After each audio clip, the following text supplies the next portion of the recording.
So, welcome to How to Live in Love. My name is Alex, and this talk is entitled, Jesus Will Not Leave You Behind. And the reason I chose that title is because it's true. Jesus will not leave you behind. Now, of course, you may not believe in Jesus, and that's understandable. You know, many people think Jesus is just a belief system, a fictional storybook character. But I can tell you with absolute certainty, on total authority, that after 20 years of spiritual searching, spiritual investigation, spiritual exploration, and many intense spiritual processes, and years of cleansing and fasting and detoxing and meditation and healing ceremonies and etc., that Jesus is a very real spiritual being, and that anybody can have an encounter with Jesus. You don't need to believe, you don't need to hold a belief system, you don't need to believe certain things, you just need to be willing to see the truth. So if you really want to see the absolute spiritual truth, if you really want to know what is ultimately true, then you have to put all preconceptions aside. So, you know, we say we want to know the truth, but sometimes we want to know the truth as long as it looks like this, or as long as it doesn't look like that. We actually want a certain kind of truth, because we have an idea of what truth would look like, or what truth would feel like. So, if we are truly receptive to what God wants to show us, without any prejudices, without any resistance to any particular realms of spiritual light, if we really truly want illumination, then we are going to encounter Christ. There's no two ways about it. There's no doubt about it. If you truly want full spiritual illumination, you're going to encounter the light of Christ. Now, of course, it doesn't come along with a label on it saying, "Hello, I'm the light of Christ." But you know it. It's the purest light that comes into your heart and comes into your mind. So when it's present in your heart and mind, you know exactly what that light is. And you recognize that it is the light of Jesus Christ. And again, you don't have to be a Christian to experience this. Anybody can experience this. You don't need a belief system. You just need to be fully open to the truth and to be willing to accept the truth when it's presented to you by God, and not talk yourself out of it, or, you know, go into denial about the truth because it's not how you wanted it to be. But the good news is the truth is actually everything our heart is longing for. It's the light, that light of Christ, which is the light of God, concentrated, is what is missing from our heart. And it's the light that we're looking for in our mind. It's the light that we wish would be shining in our mind, like the sun shining in the sky above the clouds. The light of Christ is the light which belongs in our mind, and it belongs in our heart. And you don't even need to label it or call it the light of Christ. You just need to be open to that light. So just forget any ideas of pushing something away because you don't believe in it, or pushing something away because you think it's theologically incorrect, or you think something is just a fairy tale. Don't push anything away, because if you're going to experience spiritual truth, you need to stop pushing things away, and you need to be humble and receptive to what God wants to show you. And I guarantee you, it will be the light of Christ. I can say this with total authority because I've gone through this process, and I know many people, including my own wife, who've been searching for the truth, not in religion, but in the spiritual arena, self-inquiry and the exploration of consciousness and meditation, and all this realm of spiritual exploration. I know many people who've been devoted to that and have encountered the light of Christ and have realized that that's what they were looking for. And a lot of them, not all of them, I mean some of them choose to become Christian. They choose to follow Jesus and to read the Bible because they recognize that that light is true. So if Jesus is true, so if the reality that Jesus Christ exists is true, this is the logic that goes through people's minds, then perhaps other things in the Bible are true. Perhaps the Bible has something to tell us which we need, because if Jesus is experienced as a reality, which he will be if you are fully open to what God wants to give you, if you experience Jesus as reality, then that encourages us to stay open to the idea that there is more to the Bible, more to the Christian religion, more than just dogma and restriction and self-righteousness, which is how many people see Christianity. But actually, it's what Christianity is really about is complete unity with the light of Christ. That's what saves you. So you don't have to believe anything if you don't want to.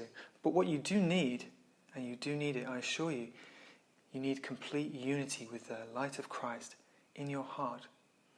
And that doesn't take any effort, it doesn't take any control. You don't have to be good enough. You just have to be willing to allow that light into your heart. Now, this is hard for many people because they're actually punishing themselves.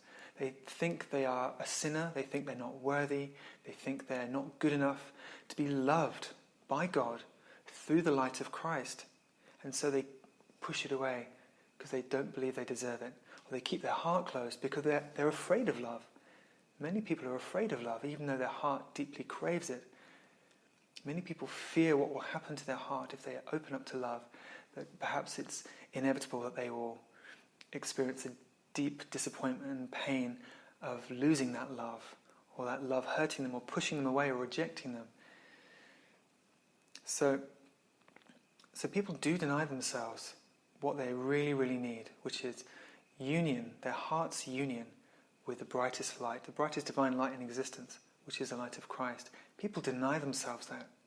Everything they dream of, everything they want, spiritually speaking, everything that fulfills their soul is right there and wants to be allowed into our heart so it can transform our heart into a place of light and joy and peace and celebration. Complete light, free of darkness, free of negativity. That light wants to do that in our heart. Now, isn't it insane that we would stop it, that we would push it away and say, no, I don't want you to do that in my heart? Because we have some erroneous belief system that it's some kind of, we're subscribing to a religion. If we talk about Jesus, if we open our heart to Jesus, then we must be subscribing to this religion which we don't like, which we think is oppressive or dead and like a thing of antiquity. Yet we don't have to consider any of that. We just have to focus on the light of Christ. It's this simple. It's this simple, and I really want you to experience the presence of Jesus Christ right now, without thinking you have to achieve anything, without thinking you have to do it further along in the future when you're a better person or when you're more deserving. Right now, Jesus is here for you right now, and he doesn't want you to change. All Jesus wants is for you to accept him and say, yes, I give you my heart. That's all Jesus wants. Because your heart was built for the light of Jesus Christ. It was designed for it. And so when we allow that light to run through the circuitry of our heart and our entire being, when that light runs through our circuitry, then we are fulfilled in the way that we were designed to be fulfilled. Designed to be at our fullest potential.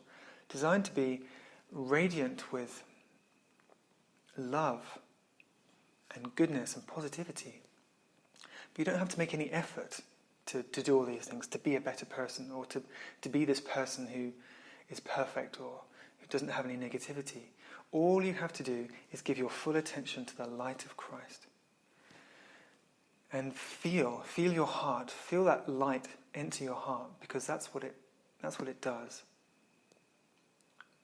That light wants to enter our heart and purify it, so there is no longer any darkness, no longer any fear, no longer any resistance. We have all these ideas of what will happen if we truly surrender to the light. And a lot of them come from our ego. A lot of them come from our beliefs or our thoughts about what it means to let go of being in control and give our heart to a greater force of light and healing. So understandably, many people have resistance to kind of surrendering their heart to the light of God. Yet, if we could only realize that this is our healing, this is what heals the pain, it heals the fear, it heals all the struggle and suffering and anxiety and all the wounds that have been inflicted in our heart, we desperately long for healing. Our heart longs to be healed from all of those things, desperately. And this is why Christ is here. This is why the light of Christ is there, so that it can heal our heart and restore our heart and make us feel complete again, make us feel like a fully real being, a being which is free of weakness, free of destructive tendencies, just a being of peace, a being of simplicity, a being of happiness, a being of positivity, friendliness, just relaxed and happy, trusting that the light is all we need. We don't have to earn it, we don't have to punish ourselves anymore. Just allow that light, allow the light of Jesus Christ to heal your heart for you, to make your heart once more a free place, a joyous place, a peaceful place, a loving place, a place full of childlike innocence, where we feel safe. We're not worried, we're not anxious, we're not trying to control everything. We feel safe because the light is protecting us. And this is where you belong. This is what you need, this feeling of safety in your heart, this feeling of innocence, that you're protected, that you can be innocent and vulnerable because you're protected by the light. And that light wants to heal your mind from all fearful thinking. And it wants to heal your heart from all pain, all anxiety, all suffering, all struggle, all disappointment. It wants to heal your heart so you can be in peace. And you can feel the love of God, because that's what your heart is designed for. It's what you're looking for. I assure you, it's what you're looking for. It will fulfill everything that your being longs for, everything you know you need, when you just feel the love of God in your heart.